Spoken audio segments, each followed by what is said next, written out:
It's very important to understand that many older adults and adults who have illnesses like diabetes and cardiovascular disease are at grave risk from influenza. It's a primary cause of nursing home admission, for example, increased disability, hospitalization, and many folks do not have a flu vaccine. Many older adults are not fully protected from getting the flu, and that's especially the case for African Americans and Hispanic populations in the United States.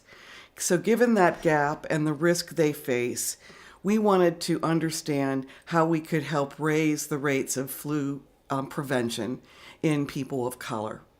As a result of our advisory group meeting with experts from a lot of different disciplines, epidemiology, social sciences, clinical medicine, we've identified a strategy that we will be working with 4 or 5 different healthcare systems to implement in their practices.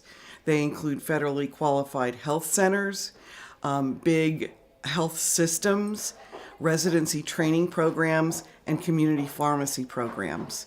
We'll work with them to apply evidence-based approaches to improved influenza immunizations and engagement with the community so that they are receptive to working to improve their health in this way.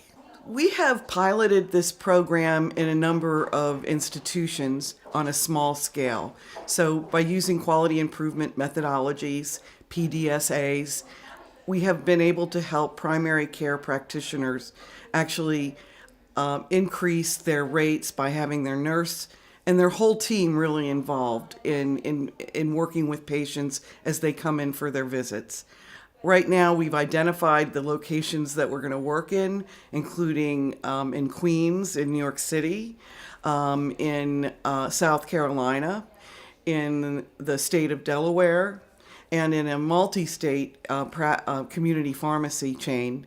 So we will be applying this at a larger scale in these locations.